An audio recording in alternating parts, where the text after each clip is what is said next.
Hello, welcome to my channel the blue planet. आज हम पढ़ेंगे फूड वेब। तो नेचुरल कंडीशन में हम क्या देखते हैं कि एक आइसोलेटेड कंडीशन में फूड चेन जो होता है वो कभी ऑपरेट नहीं करता।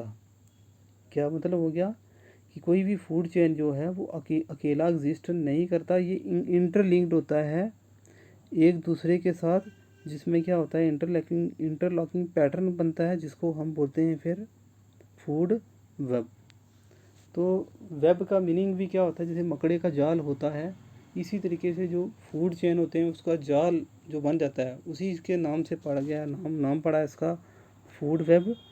तो फूड वेब होता क्या है फिर, नेटवर्क का फूड चेन्स होता है ये, जहाँ पर अलग अलग ये फूड चेन्स का नेटवर्क होता है, जहाँ पर अलग अलग क्या होता है ऑर्गेनिज्म जो हैं कनेक्टेड होते हैं एक दूसरे के साथ डिफरेंट ट्रैफिक लेवल्स पर, और वहाँ पर बहुत सारे ऑप्शंस बनते हैं ईटिंग और बीइंग ईटन के। जहाँ इसको आप सिंपली भी डिफाइन कर सकते हैं कि a food web is a network of food chains which are interconnected with each other. तो यहाँ पर होता क्या है कि अगर हम देखें नेचुरल कंडीशन में, तो किसी भी तरह का से जो फूड चेन होते हैं वो जो है लीनियर अरेंजमेंट जो है वो पॉसिबल नहीं होती। क्या होते हैं फूड चेन, इसमें इंटरकनेक्टेड रहते हैं। फूड चेन हर एक किसी भी इकोसिस्टम में देखें तो एक दूसरे के साथ इंटरकनेक्ट रहते हैं, जिसकी वजह से डिफरेंट टाइप्स ऑफ ऑर्गेनिज्म जुड़े होते हैं डिफरेंट ट्रैफिक लेवल्स पर। यहाँ पर अगर एक एग्जांपल ले लें हम ग्रेजिंग फूड चेन की किसी ग्रास लैंड में, तो इसमें क्या होता है, अगर कहीं रैबिट नहीं है उस वहाँ पर, जो कि रैबिट क्या खाता है, ग्रास को खाता है, हर्बीवोर है, उस केस में क्या कौन खा लेगा, माउस जो होगा वो वहाँ पर होगा, वो ग्रास खाएगा, वो हर्बीवोर होगा।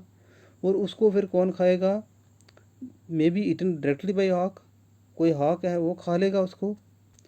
और फिर क्या, जब माउस को स्नेक भी खा सकता है पहले, और फिर उस स्नेक को हॉक खा सकता है। तो डायरेक्टली भी हॉक माउस को खा सकता है, जब स्नेक खाएगा उसको फिर स्नेक को हॉक खाएगा।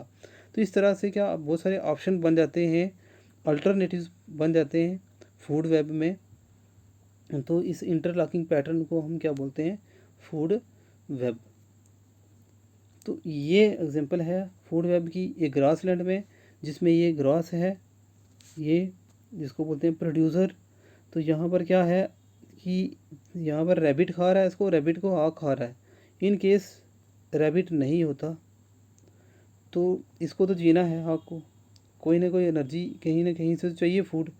तो इस केस में देखो, इसी इकोसिस्टम में माउस है, जिसको ये डायरेक्टली भी खा सकता है, माउस को हॉक डायरेक्टली भी खा सकता है।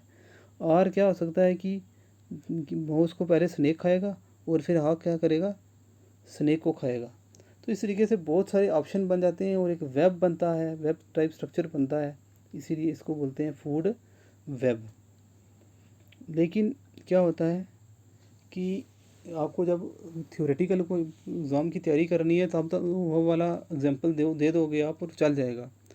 लेकिन क्या होता है कि कम्पिटिटिव एग्ज़ाम में खासकर, वहाँ पर थ्योरेटिकल एग्ज़ाम में भी पूछ सकते हैं कि अंटार्कटिका का फूड वेब बनाओ, या ऑप्शन में पूछ सकते हैं कि किसको क्या खाएगा जैसे। तो उसमें फिर प्रॉब्लम आ जाती है। तो उसमें फिर आपको थोड़ा सा ये फूड वेब भी देख लेना चाहिए कि डेजर्ट में किस तरह का फूड चेन होता है। अंटार्कटिका जो कॉन्टिनेंट है साउदर्न पोल पे, उसमें किस तरह का फूड चेन चलता है। तो यहाँ पर फाइटोप्लैंक्टन है जिसको क्रिल खा रहा है, और क्रिल को फिर ब्लू व्हेल खा रहा है। इस तरह का फूड चेन बन सकता है। जहाँ देखो यहाँ पर क्या किया हुआ है कि पहले फाइटोप्लैंक्टन को क्रिल खा रहा है, क्रिल को पेंगुइन खा रहा है, पेंगुइन को फिर सीधा कौन खा रहा है, किलर व्हेल। इस तरीके से भी हो सकता है। जहाँ इसी तरीके से अगर हम देखें कि फाइटोप्लैंक्टन को क्रिल खा रहा है, क्रिल को पेंगुइन, पेंगुइन को खा रही है लेपर्ड, ये जो सील है, और फिर लेपर्ड सील को किलर व्हेल। तो इस तरीके से बहुत सारे ऑप्शन बन रहे हैं। यहाँ पर देखो कि फाइटोप्लैंक्टन को स्क्विड खा रहा है, स्क्विड को कौन खा रहा है डायरेक्टली, कौन, ये एलिफेंट सील खा रहा है, और एलिफेंट सील को भी किलर व्हेल खा रहा है। जहाँ इधर से लेपर्ड सील खा रहा है और फिर ये जा रहा है। तो इस तरीके से क्या है कि बहुत सारे ऑप्शन बन जाते हैं तो बनते हैं। और बहुत सारे फूड चेन हैं जिनको आप स्टडी कर सकते हो, ध्यान से पढ़ सकते हो, ताकि क्वेश्चन गलत ना हो, क्योंकि ये कम्पिटिटिव में आ सकता है कि अंटार्कटिका फूड चेन में क्या किस स्टेज पे आता है। तो उसमें आपको फिर बताना होगा कि कौन पहले आएगा कौन बाद में आएगा। तो उसमें पिक्चर देखकर अगर आप पढ़ेंगे तो वो इजीली आपको फिर याद भी रहेगा। इसी तरीके से एक अंटार्कटिका का फूड चेन हमने फूड वेब और ले लिया, जिसमें ये फाइटोप्लैंक्टन्स हैं, जिसको क्रिल खा रहा है, क्रिल को पेंगुइन खा रहा है, पेंगुइन को स्मॉल टूथ वेल खा रहा है। या क्रिल को कौन खा रहा है, लेपर्ड सील खा रहा है और फिर वेल खा रहा है। तो देखो अलग अलग बन रहा है यहाँ पर। जहाँ फाइटोप्लैंक्टन को क्रिल खाएगा, क्रिल को बलीन वेल खाएगी और बलीन वेल को स्मॉलर टूथ वेल खाएगी।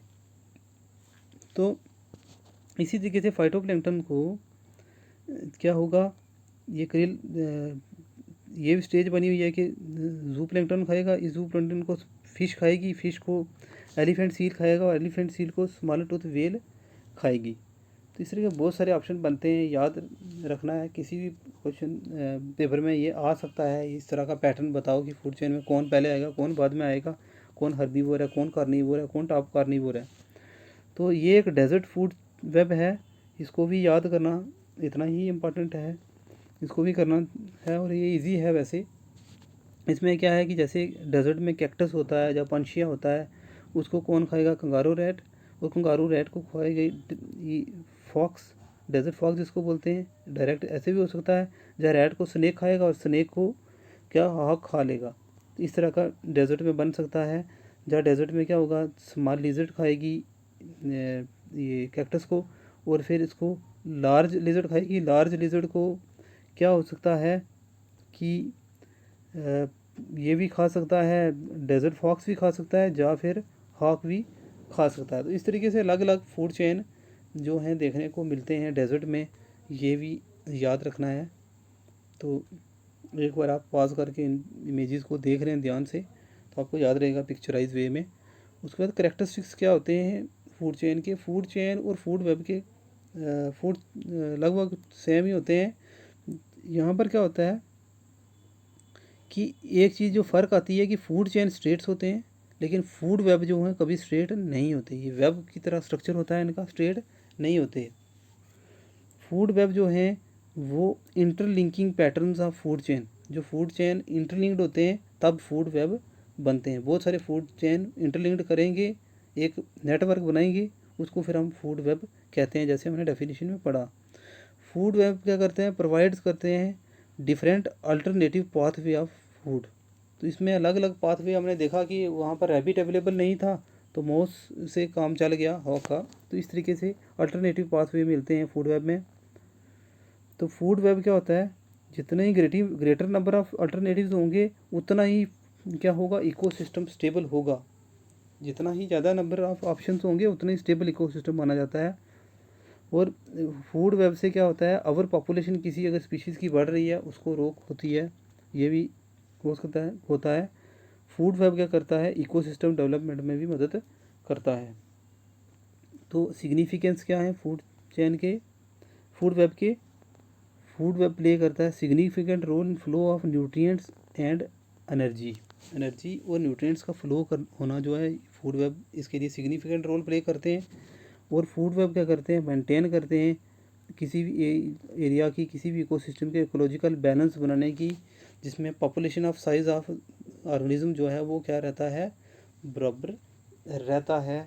तो इस तरीके से ये सिग्निफिकेंस है फूड वेब के। This is all about food web. Thank you.